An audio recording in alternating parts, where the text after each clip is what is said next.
A very good afternoon, everyone. Welcome to today's session. Thank you so much for joining. Let us start our session with a short meditation.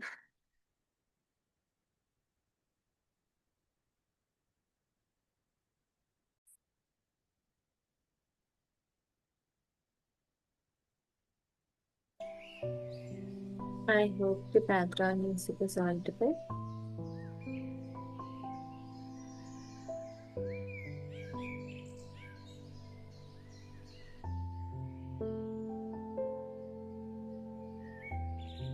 Take a deep breath in and exhale fully. Now close your eyes.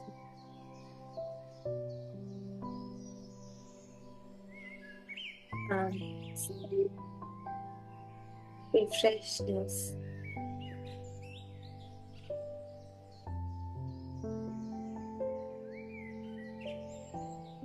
Take a deep breath in. Be grateful for this breath. Be grateful that you are alive. Grateful for the present of this life.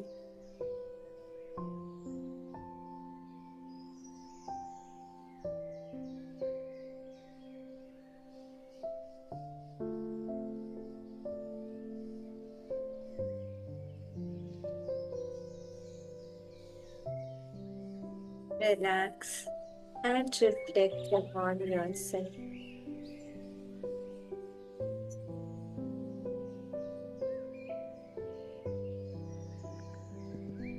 Recall how many times did you hurt yourself?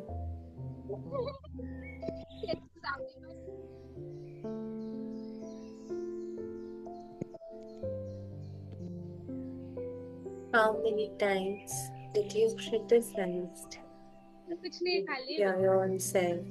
मैंने नहीं खाया काजल बहुत मुझे तो Oreo पसंद ही नहीं है खाना अच्छा ठीक है आपके लिए भी ला देंगे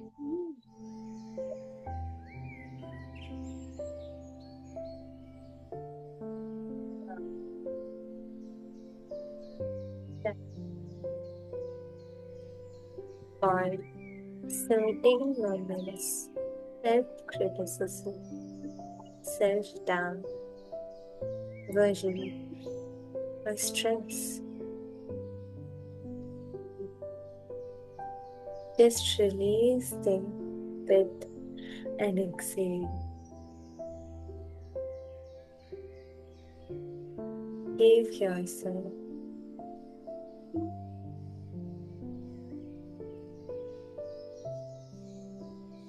remember every time you did something right,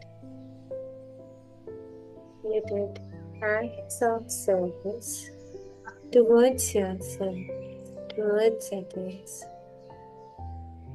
Your little acts made someone's day, right? These are very powerful, precious gems that you have. So appreciate yourself and be thankful.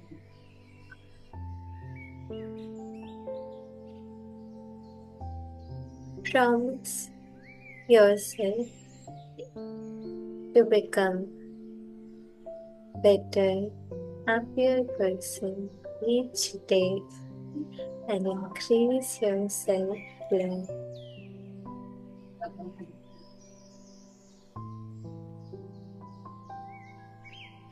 Remember that you are who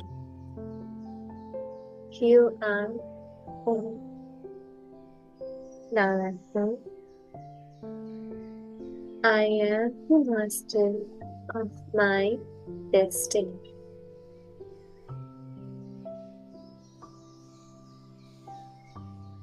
I create my own life. I am done and I am livable. I am enough. I don't need anyone's approval. I am powerful and in control of my life. I am a happy person. Om Shanti. Now you can open your eyes.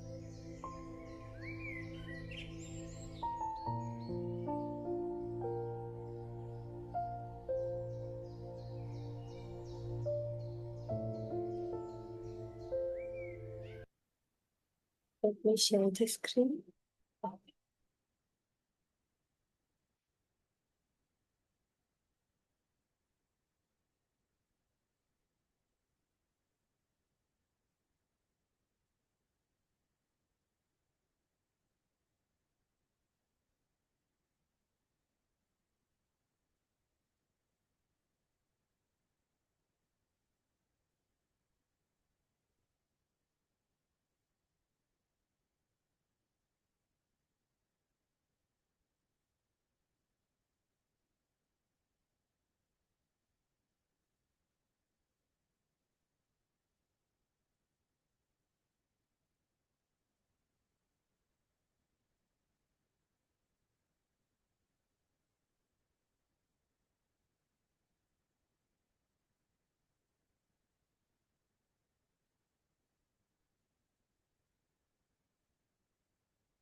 Start from the law of reversed effort and why you get the opposite of what you pray for.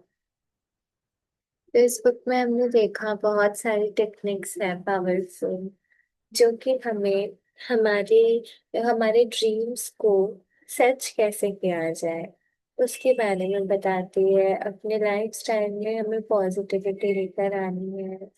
Prayer का scientific method भी मिला और अभी इस paragraph में answer किए जाएंगे questions जो कि होंगे कि हम जो प्रे करते हैं इसका ऑपोजिट हमें क्या मिलता है।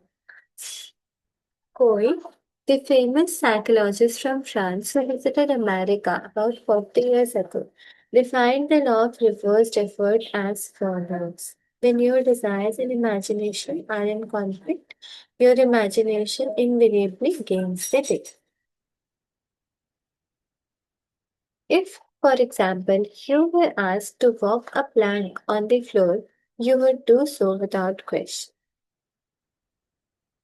Now, suppose the same plank were placed 20 feet up in the air between two walls. Would you walk it? Your desire to walk it would be counteracted by your imagination and fear of falling. Your dominant idea, which would be the picture of falling, would conquer. Your desired will or effort to walk on the plank would be reversed, and your dominant idea of failure would be reinforced. Mental effort is invariably self-defeated, eventuating always in the opposite of what is desired. यहाँ पे law of reversed effort बताया जा रहा है। तो जब हमारे desires और इमेजिनेशन दोनों कॉन्फ्लिक्ट में होती है, मतलब हम चाहते कुछ और है लेकिन हम इमेजिन कुछ और करते हैं, तो जो हमारी इमेजिनेशन होती है ना वही गेन करती है।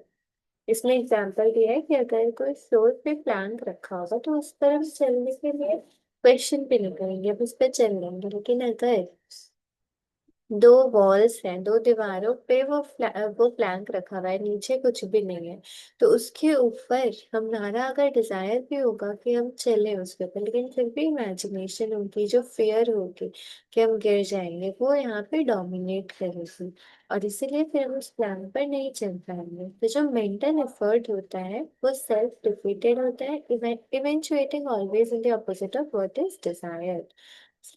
मतलब जो भी हम डिजायर करते हैं मेंटल एफर्ट उसका ऑपोजिट क्रिएट करता है. The suggestions of powerlessness to overcome the condition dominate the mind. Your subconscious is always controlled by the dominant idea. जो हमारा सबकॉन्शियस माइंड है जो हमें हेल्प करता है हमारे डिजायर्स को सच करने में वो हमेशा डोमिनेंट आइडिया से कंट्रोल होता है. मतलब हमारे माइंड में जो भी डोमिनेंट रहेगा जो मेंटल इमेज है चाहे हमारी डिजायर है तो वही वो चीज मैनिफेस्ट होगी. Your subconscious will accept the strongest of two contradictory propositions. The effortless way is the better.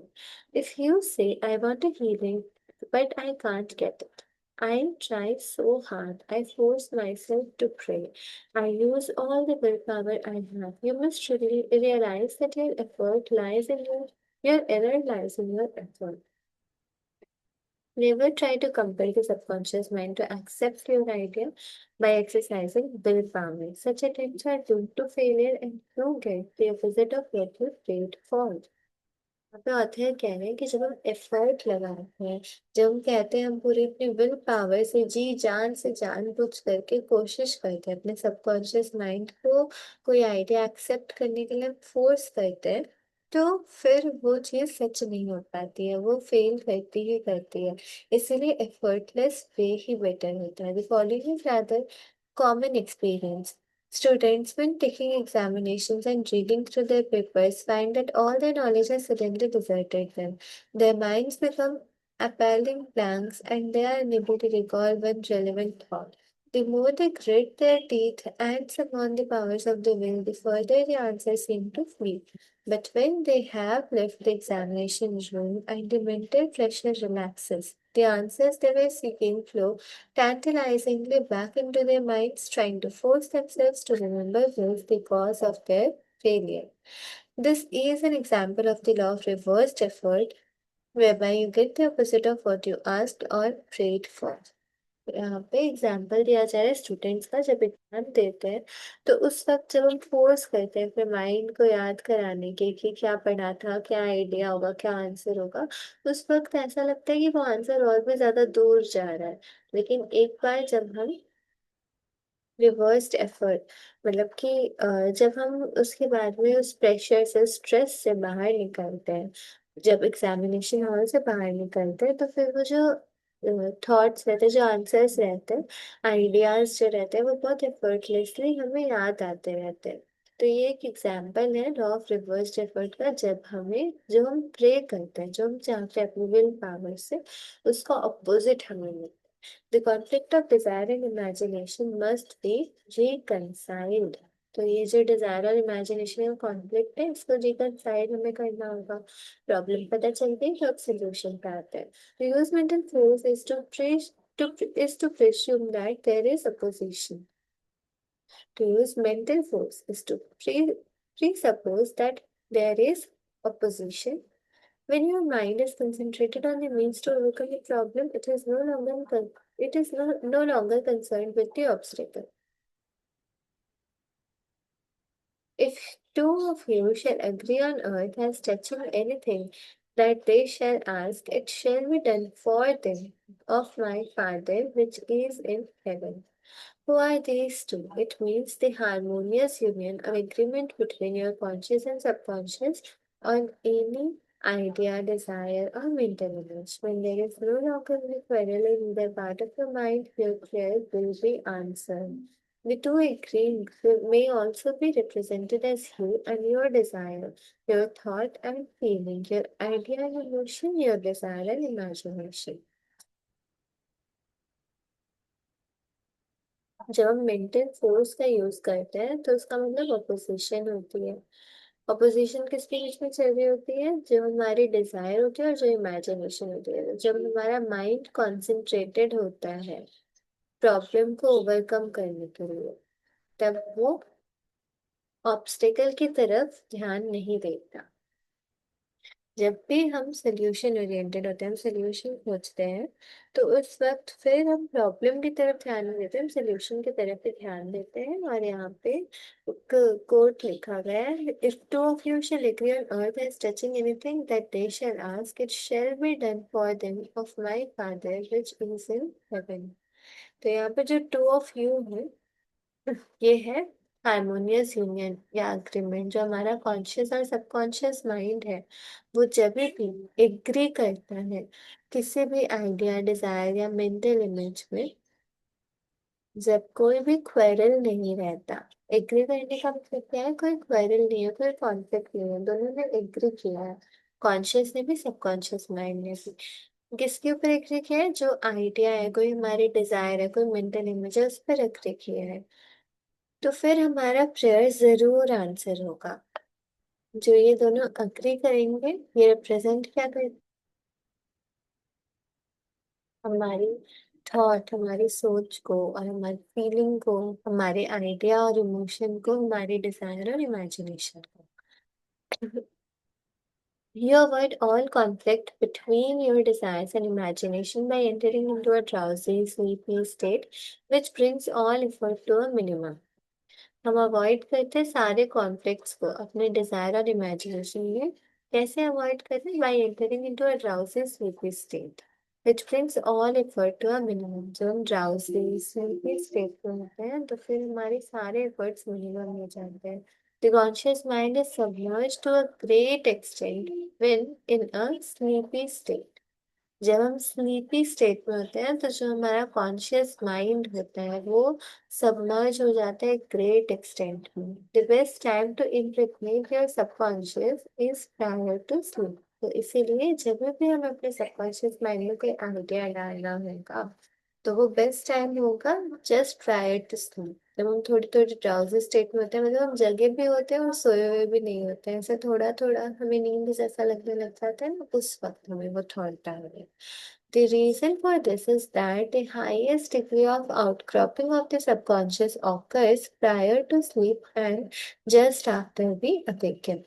Reason क्यों है? रीजन क्या है इसका? कि जब हम जस्ट सोने वाले होते हैं और जब हम जस्ट उठते हैं, तो हम पूरा पूरा ना सोए हुए होते हैं ना पूरा पूरा उठे रहते हैं। तो उस वक्त हम जब सबकॉन्शियस माइंड में ऐसे थॉट्स डालेंगे, ऐसे बीज डालेंगे, सीड्स डालेंगे, तो वो जरूर फैलेगा।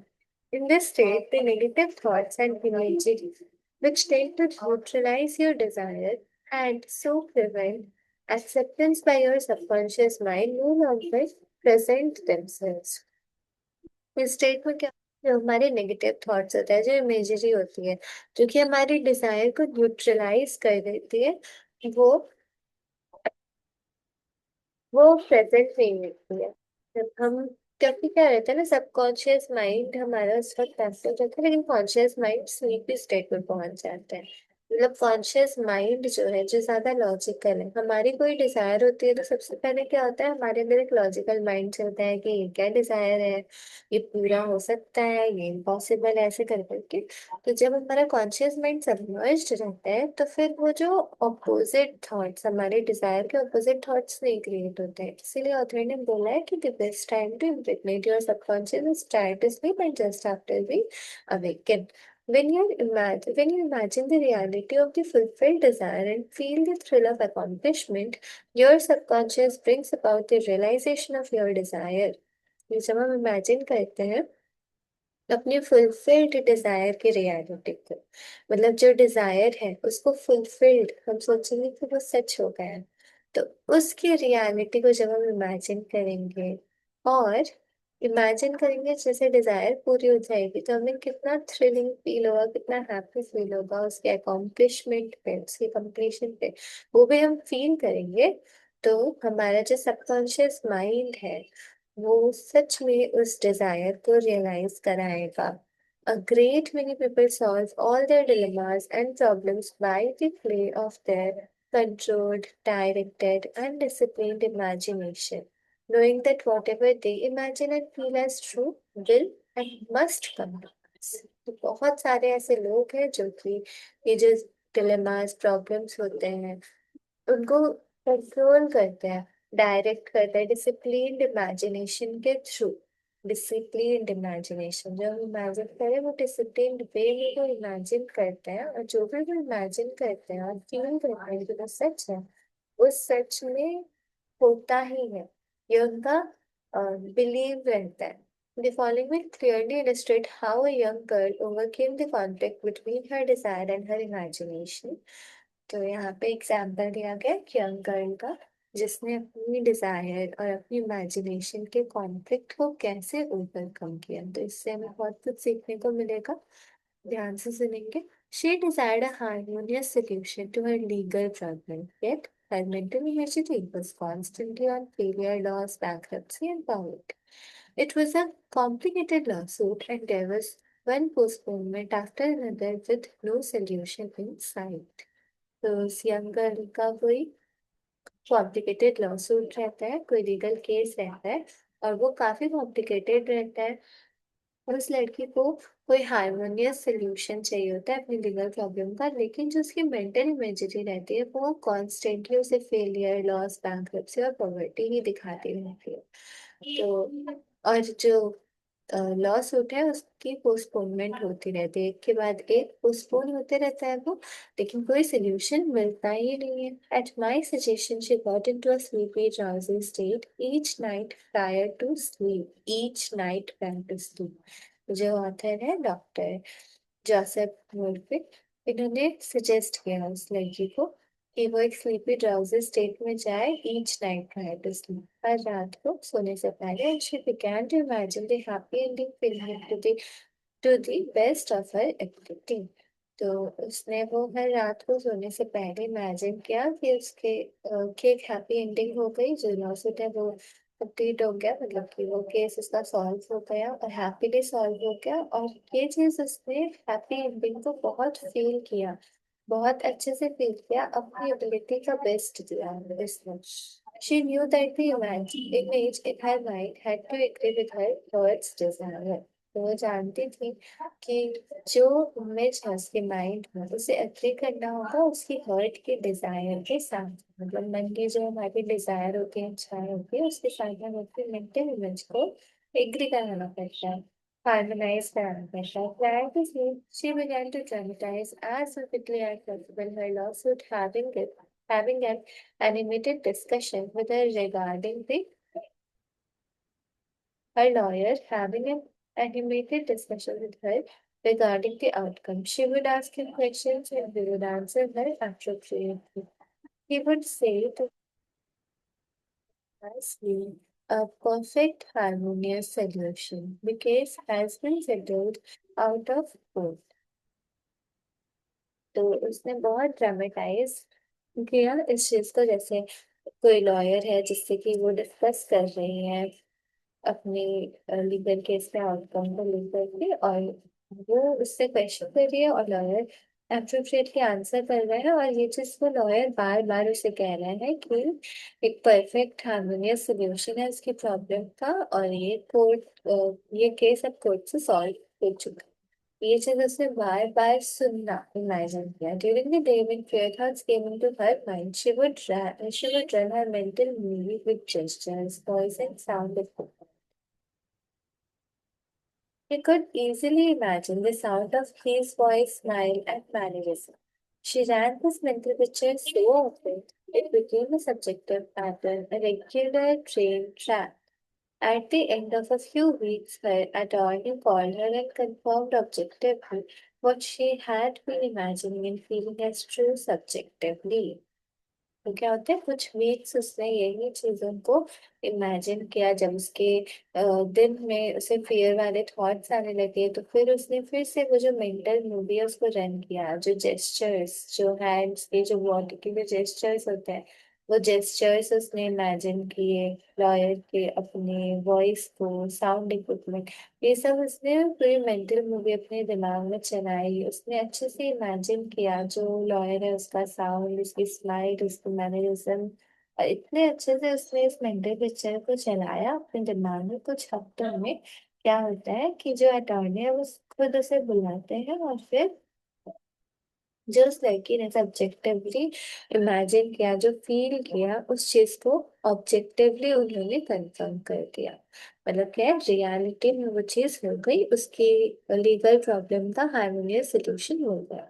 This is really what the Psalmist meant when he wrote, "Let the words of my mouth, your thoughts, mental images, good, and the meditations of my heart, your feeling, nature, emotion, be acceptable in thy sight, O Lord, the law of your subconscious mind, my strength and my redeemer." The power and wisdom of your subconscious mind can redeem you from sickness, bondage, and misery. यहाँ पे जानविस ने बोला, "Let the words of my mouth and the meditations of my heart be acceptable in thy sight, O Lord." तो जो मेरे mouth से जो words निकल रहे हैं, जो मेरे हर्ट की जो मेडिटेशन है, वो आपकी नजर में acceptable.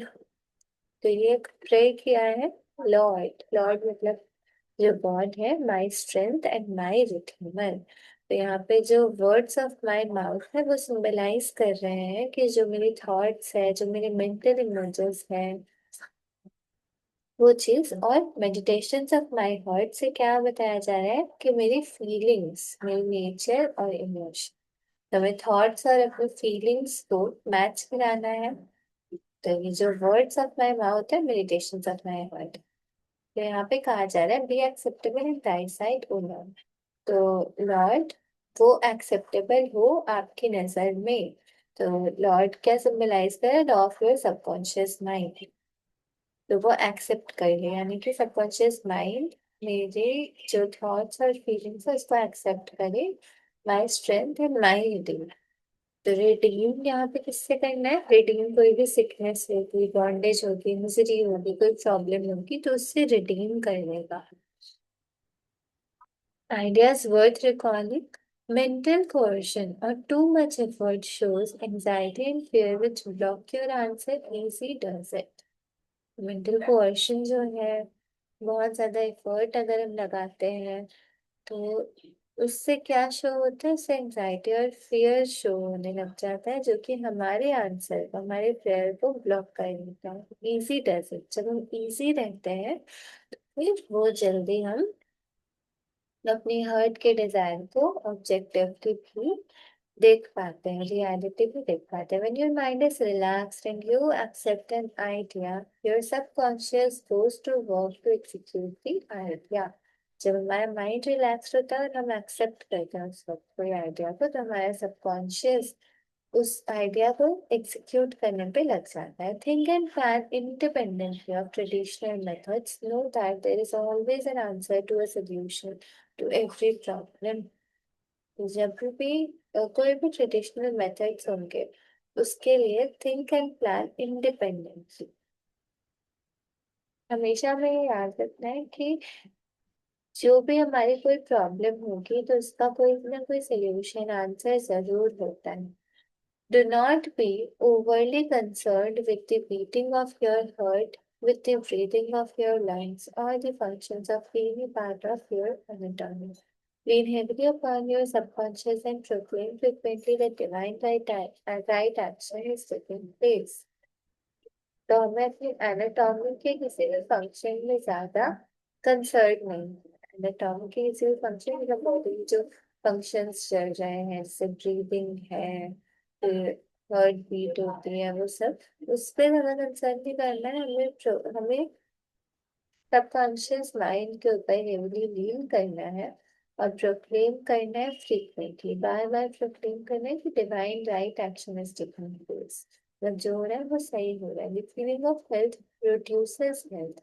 The feeling of wealth produces wealth. How do you feel? तो जब हम फील करते हैं कि हम हेल्दी हैं तो उससे हेल्थ प्रोड्यूस होती है। जब हम वेल्दी फील करते हैं तो वेल्थ प्रोड्यूस होती है। तो ऑथर पूछ रहे हैं कि आप कैसा फील कर रहे हो?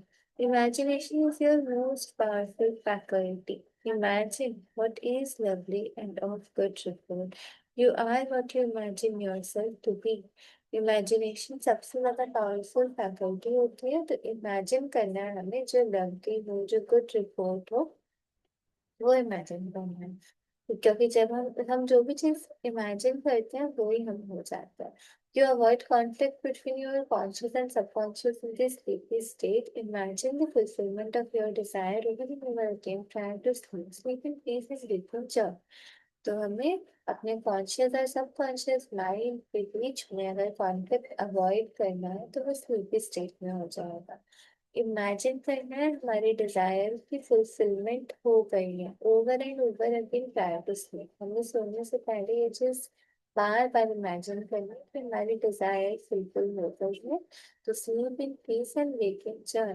तो सोएंगे हम लोग इन पीस और उठेंगे इन जॉय।